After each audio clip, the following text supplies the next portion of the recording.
संसार के लोगों से यदि हम आस लगाकर बैठते हैं तो एक ना एक दिन हमारी वो आस टूटती जरूर है।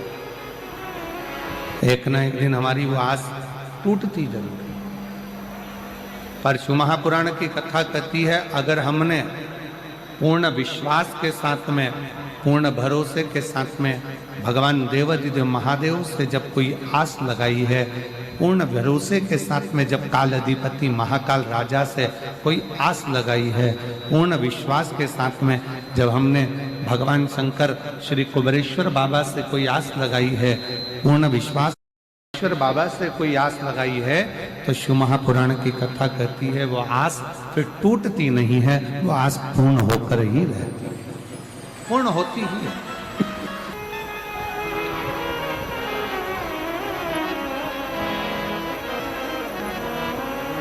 क्रोध आने के 3 कारणों में से एक कारण है हमारे मन में जो हमने सोचा, हमने मन में जो विचार करा, हमने जो विचार कर रखा है वो पूर्ण ना हो।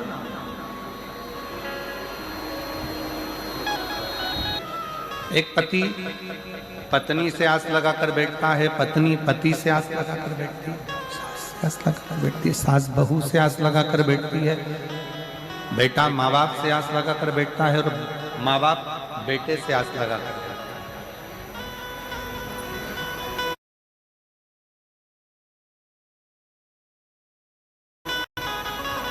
और शिव महापुराण की कथा कहती है कि आपके बच्चे कलेक्टर बन जाए, आपके बच्चे एसपी बन जाएं, आपके बच्चे मिनिस्टर बन जाएं, आपके बच्चे जज बन जाएं, आपके बच्चे उच्च पद, बहुत अच्छा पद प्रतिष्ठा उनके पास में आ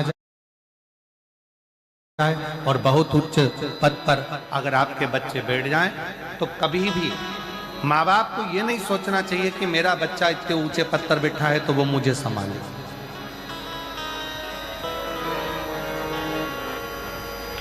ये विचार ना करा जाए कि मेरा बच्चा इतने ऊंचे पद पर बैठा हुआ है तो वो मुझे संभाले, वो मुझे। भगवान से प्रार्थना करना, भगवान से निवेदन करना, भगवान से विनय करना कि हे देवाधिदेव महादेव, मेरे बच्चों को भले उनकी मंजिल तक पहुंचाना, बड़े ऊंचे पद पर पहुंचाना, बड़े प्रतिष्ठित बनाना, बहुत अच्छा सिंहासन दिलाना मना नहीं है, पर हे भोलेनाथ, मेरे बुढ़ापे को ऐसा मत बनाना कि मैं अपने बच्चों के अधीन हो जाऊं, मेरे बुढ़ापे को ऐसा बनाना कि मैं तेरे चरणों के अधीन हो जाऊं, मैं तेरे चरणों के अधीन हो जाऊं, तेरे ऊपर अधीन हो जाऊं, तेरे चरणों से तेरे चरणों की विनती में, तेरे चरणों के अधीन होकर मैं अपने जीवन को जीऊं, किसी के आश्रित होकर नहीं, किसी पर आश्रितता धारण कर नहीं, किसी पर आश्रित होकर मेरा जीवन ना जीऊं, मैं तुझ पर आश्रित हूं।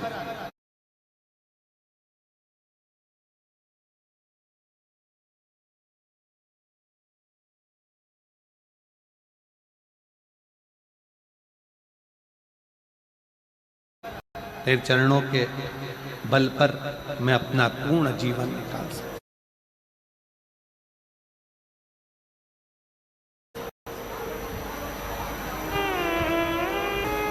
यदि हम संसार के लोगों से, परिवार के लोगों से, कुटुंब से, नातों में, रिश्तों में, परिवार में या किसी अपनों से आस जोड़कर चलेंगे तो एक ना एक दिन वो आस टूट जरूर जाए, वो टूट जाए। पर शिव महापुराण की कथा कहती है, जब हमने आस उस देवाधिदेव महादेव से लगा ली,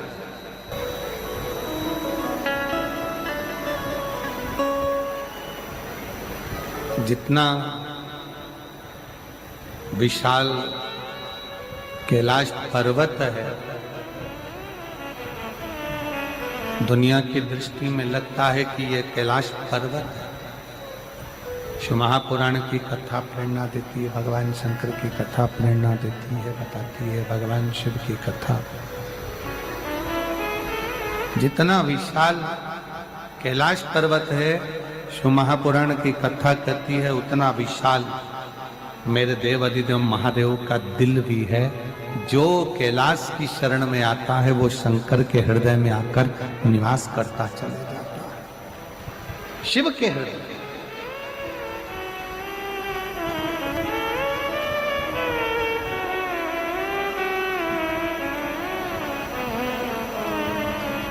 क्रोध आने के 3 कारण बताए गए हैं। पहले नंबर का कारण क्रोध आने का है हमारा भोजन। सात्विक करिए,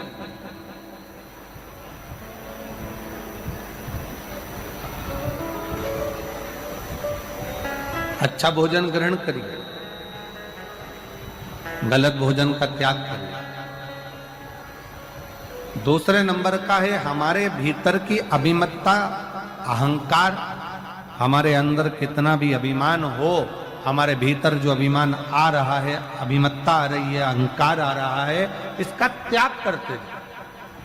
अगर अभिमान हमारे भीतर आता चले गया, अहंकार हमारे भीतर आता चले गया, तो ये अभिमान हमें क्रोध की उत्पत्ति करा देगा,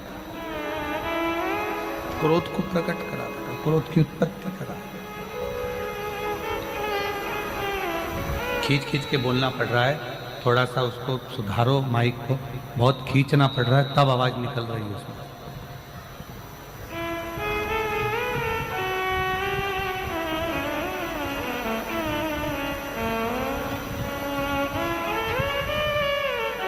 फिर तीसरे नंबर का है हमारा आस, हमारा विश्वास। हम जिससे आस लगाकर बैठे हुए हैं, वो आस जब टूटी है तो फिर क्रोध ने उत्पत्ति हो, फिर क्रोध की उत्पत्ति।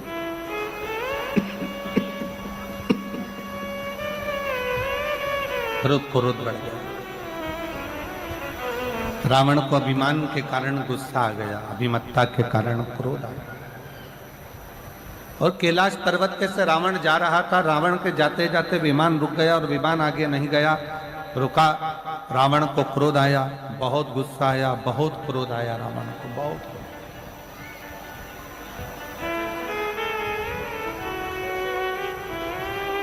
और रावण को इतना क्रोध आया, इतना क्रोध रावण के अंतर्गत आ गया कि रावण उसी पल, उसी क्षण उस कैलाश पर्वत को अपने हाथों से उठाकर फेंकने लगा। उसी क्षण, उसी पल, उसी घड़ी।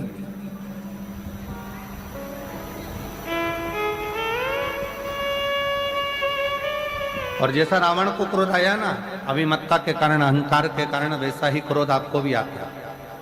वैसा क्रोध संसार के कई मनुष्य को आता है। उसकी अभिमत्ता के कारण पत्नी ने चाय बनाकर ला कर दी, गिलास में चाय ला कर दे दी, और जरा सा क्रोध आया और उसने गिलास का चाय उठाकर बाहर फेंक दिया। भोजन लगाया गया, थोड़ा सा उसमें नमक कम पड़ गया, मिर्ची कम पड़ गई, थोड़ा सा उसमें सामान कम पड़ गया, क्रोध आ गया, गुस्सा आ गया, भोजन की थाली उठाई फेंक दी। क्रोध की, अभिमत्ता की।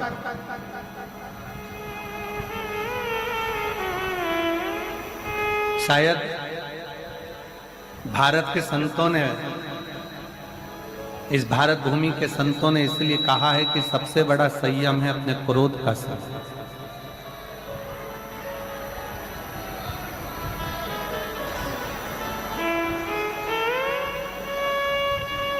सबसे बड़ा संयम है अपने क्रोध का संयम, क्रोध का संयम। रावण ने कैलाश पर्वत को उठाना चाहा, और कैलाश पर्वत जब उठने लगा, रावण हिलाकर थक गया, पर कैलाश पर्वत रावण से हिलता तक नहीं है, उठता तक नहीं, उठ ही नहीं रहा, उठा ही नहीं। और रावण को लगा कि इस पर्वत को तो मैं फेंक सकता हूं, इस पर्वत को तुम उठाकर डाल दूंगा, इस पर्वत को तुम उठाकर फेंक दूंगा, इस पर्वत को तो मैं उठाऊंगा और फेंक दूंगा। पर रावण उस पर्वत को हिला नहीं सका, उठा नहीं सका, उठा नहीं।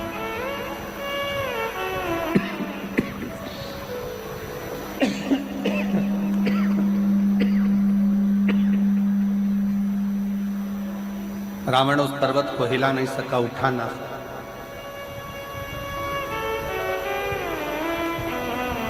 पास में नंदी बैठे हुए थे, नजदीक में नंदी बैठे, और नंदी ने देखा कि रावण बहुत देर से लगा हुआ है पर इससे पर्वत उठ नहीं रहा।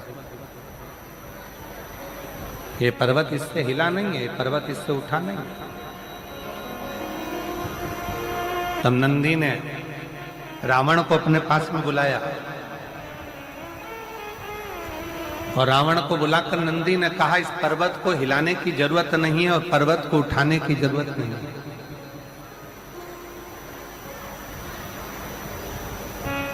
एक काम करो, शिव की आराधना करो, शंकर की भक्ति करो, शिव की आराधना करो, भगवान शंकर का भजन करो, भगवान शंकर की स्तुति करो, भगवान शंकर की आराधना करो, भगवान शंकर का स्मरण करो, भगवान शंकर की भक्ति को धारण करो, उससे विनय करो।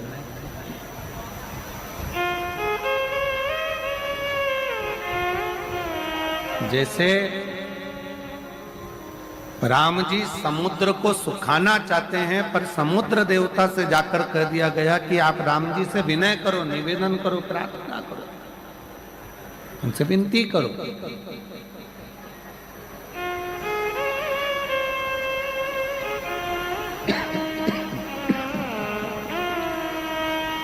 उनसे विनय करो, उनसे निवेदन करो, उनसे प्रार्थना करो।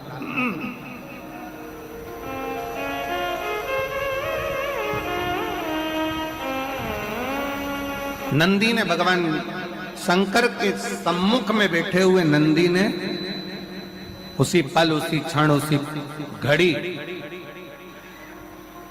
लंकापति रावण को बुलाकर कहा कि अगर ये शिवलिंग नहीं हिल रहा, ये भगवान शंकर का कैलाश पर्वत अगर तुमसे नहीं उठ रहा है, अगर ये कैलाश हिल भी नहीं रहा और ये कैलाश पर्वत अगर तुमसे हिल भी नहीं रहा, उठ भी नहीं रहा, तो एक काम करो, तुम शंकर की स्तुति करना प्रारंभ करो। शिव की स्तुति करिए, शंकर की प्रार्थना करिए, शंकर से विनय करिए, शिव से निवेदन करिए।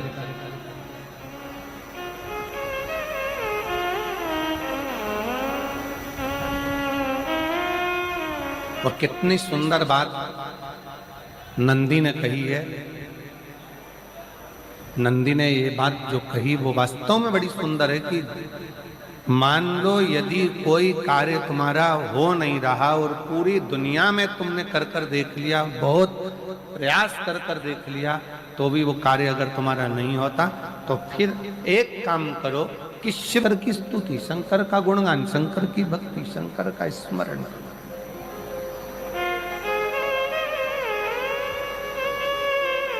फिर शिव की स्तुति करिए, शंकर से विनय करिए, शंकर से निवेदन करिए, शंकर का गुणगान करिए।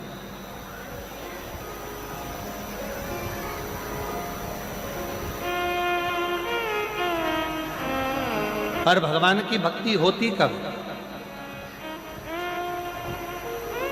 जितने आस्था चैनल पर कथा सुन रहे हैं, जितने फेसबुक यूट्यूब पर कथा सुन रहे हैं, जितने पंडाल में बैठकर शिव भक्त कथा को रसपान कर रहे हैं, उनसे निवेदन करूंगा कि शंकर की भक्ति होती कब है, शंकर का स्मरण कब होता है, शंकर की भक्ति कब होती है, शंकर की कथा सुनने में मन कब लग सकता है? जब अपने भीतर की अभिमत्ता, अपने भीतर का अहम, अपने भीतर का अहंकार, अपने भीतर की आसक्ति, अपने भीतर का काम, अपने भीतर की तृष्णा जब दूर हो जाए तो समझो कि आप शिव में मन लगा बैठे। कितने सारे लोग बैठे हैं यहाँ पर कथा में, सब पंडालों के अंदर लोग शिव भक्त बैठे हुए हैं। कई लोग ऐसे भी होंगे जिनका आकर बैठ तो गए पर दिल नहीं लगता।